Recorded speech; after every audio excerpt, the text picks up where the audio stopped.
इस एरिया में जो सेकेंड वर्ल्ड वॉर चल रहा था उसका एक सेंटर पॉइंट बन गया था म्यांमार।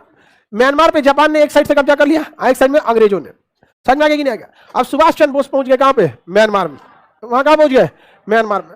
और जब म्यांमार में पहुंचे तो यहाँ भारतीय सेना का गठन किया, आजाद हिंद फौज को। और उन आजाद हिंद फौज की मदद कौन कर रहा था? जापान वाला। और इधर अंग्रेजी सेना में तो भारत वाला ही था, अंग्रेजी सेना में भारत वाला। भारत वाला को उस समय अंग्रेजी सेना में जबरदस्ती अंग्रेजों ने शामिल कर लिया पैसा देकर। यहाँ भारतीय सेना वाला जब आमने सामने मुकाबला हुआ, आमने सामने जब मुकाबला हुआ तो भारतीयों ने कहा कि भाई तुम हमारे ऊपर गोली क्यों चला रहे हो? ऊपर एक दो गरियाने भी लगा सब, जो पड़ोसी का औलाद होगा जो अंग्रेजों का साथ देगा। हम तो थे नहीं उस समय ना, तो हम तो गरिया गरिया उनको डिमोरलाइज करा देते, कहते थे 4 को पड़ोसी का औलाद होगा जो अंग्रेजों का साथ देगा। नहीं समझा गया?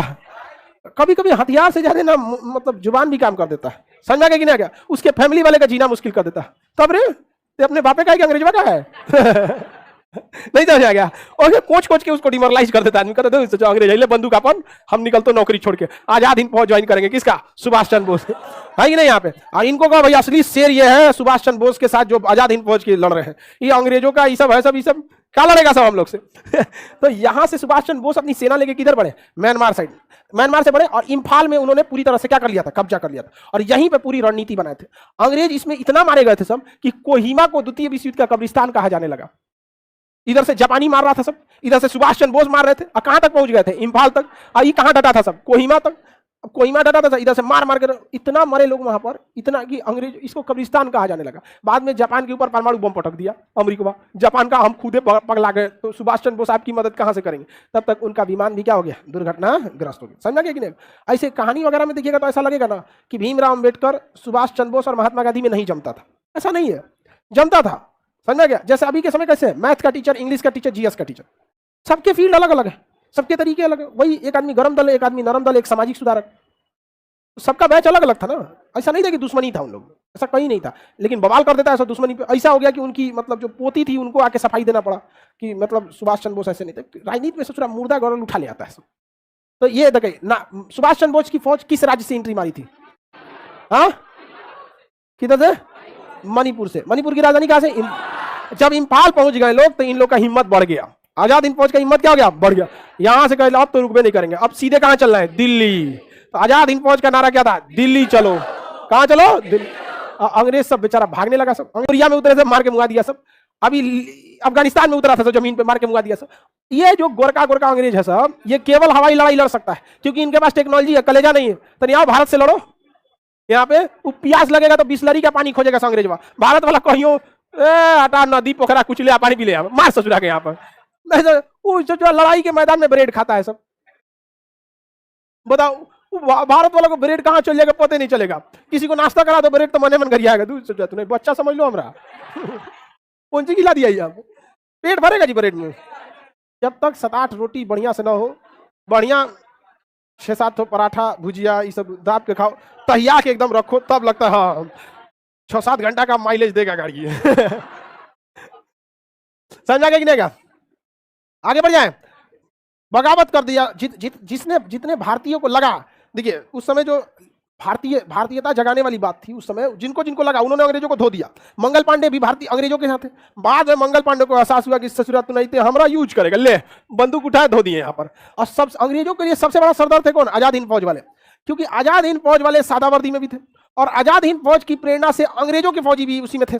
अब कोई अंग्रेज का सिपाही चल रहा है अफसर और उसके पीछे भारत के सैनिक है गार्ड बन के, उसके मन में डर है, ससुराई भारत वाला है, अब आजाद हिंद फौज वाला गरियाएगा इसको तो हमरे मार देगा। आप अंग्रेजों को क्या जल्दी थी भागने की? वो प्रथम विश्व युद्ध द्वितीय विश्व युद्ध जीत चुके थे। महात्मा गांधी जेल में थे, सुभाष चंद्र बोस की मृत्यु हो चुकी थी। समझा गया? जिन्ना उगारे नाच रहा था पाकिस्तान के लिए। समझा? ऐसी क्या जल्दी थी अंग्रेजों की कि भाग के गया सब? आजाद हिंद फौज खोज खोज के मार रहा था। तो कहा रे चोट्टा कहीं का। डबल गुस्सा की, एक हमें गुलाम रखा, दूसरा गुस्सा की उनके कमांडर सुभाष चंद्र बोस की विमान दुर्घटना में आकस्मिक मृत्यु हो गई। इतना मार मारा कि खुद संसद में बोले थे वहां के प्रधानमंत्री क्लीमेंट एटली कि हम 1948 में भारत को आजाद कर देंगे। क्या जल्दी पड़ गया कि 47 नहीं बीत पाए, आपसे आधे में भाग गए। और इस मार मारा था सभी आजाद हिंद फौज वाला जिसका कोई हद नहीं। यहाँ पर पता ही नहीं चलता था, आते थे सब प्रेम से ऐसे निकालता था। अंग्रेज को लगता था खैनी निकालेगा, निकाल मार दिखा खैनी निकालता है तो हम यहाँ समझा कि भारत वाला कई कई जगह डिजाइनदार ना होता है, कहीं कहीं नहीं इधर रखेगा, कोई लुंगी में मोड़ ले रहेगा, कहाँ रखेगा, उसको कंफ्यूजन में था सब। अंग्रेज डर गया सब कि खैनी निकालने के बहाने बंदूक निकाल दे रहा। उसमें कोई अंग्रेज नरम दल वाला गया, उस सही में खैनी निकाला तो भाग गया। ओ माय गॉड, तू कह रे बकलोल का आजाद गुलाम बनाया करे, हमरा खैनी से डर गया, तू चुनौती ले तोरो लगा दे, ले तू बेचारों का भागेगा तो इज्जत जाएगा, नहीं भागेगा तो जान जाएगा। अंग्रेजों ने कहा भाई मर जाएगा, पागल हो जाएगा यार, या तो सभी के सभी गरम दल हो जाओ या तो सभी के सभी नरम दल हो जाओ। यार समझ में नहीं आता कि सामने वाला बंदा है कौन सा, तो चुनौती निकालेगा कि बंदूक, समझ में नहीं आता है।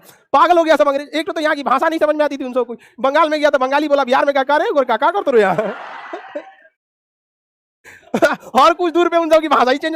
भारत में नहीं देखते, झारखंड में जाएगा कुछ और ही बोल देगा, वहां पर संताली भाषा हो जाएगी, वहां पर उड़ीसा में उड़िया हो जाएगी। पागल हो गया सब अंग्रेज, कहा सब भागो यार, यहाँ पे ब्रेन हेमरेज हो जाएगा हम लोग को, मार रहा है सब ऐसा, गजब गजब। तो आजाद हिंद फौज बहुत आजादी में योगदान किया था। आजादी के योगदान में सबका हाथ। अब हम लोग से कोई आदमी ऐसा उठपटांग सवाल पूछता है ना कि सर ये बताइए आजादी किसने दिलाया, हम ये क्या सवाल पूछता है। अब जैसे कोई गाड़ी है, 4 व्हीलर है, अब कहेगा इसमें सबसे मेन अंग क्या है, यार तो सब तो जरूरी है ना, चक्का नहीं रहेगा तो इंजन किस काम का, कोई कहेगा इंजन नहीं तो पेट्रोल नहीं रहेगा तो इंजन कोने काम का, स्टीयरिंग नहीं रहेगा तो घुमाओगे कैसे। यार अजीब टाइप, बिना हाथ पैर का सवाल जब पूछते हैं लोग ना समझ में। अकेले ना गांधी के बस का था, ना अकेले सरदार पटेल के बस का था, ना अकेले किसी स्वतंत्रता सेनानी का, ये सबका योगदान है। ये तो वो लोग थे जिनके नाम हम जान गए, ऐसे करोड़ों लोग थे जो गुमनाम मौत मर गए हमारे आज के इस दिन देखने के लिए, तो जिनका हम नाम भी नहीं जानते। और क्या पूछते हो यार आजादी किसने दिलाया, क्या पता आप में से बैठे किसी के पूर्वज भी अपनी जान दिए होंगे, आजादी की लड़ाई में उनका भी खून शामिल होगा, नहीं पता है हमें। तो इसका मतलब ये नहीं कि वो उस इज्जत के हकदार नहीं। और ये पूछना कि किसने आजाद किया, ये उस गुमनाम मौत मरे इन शहादत के लोगों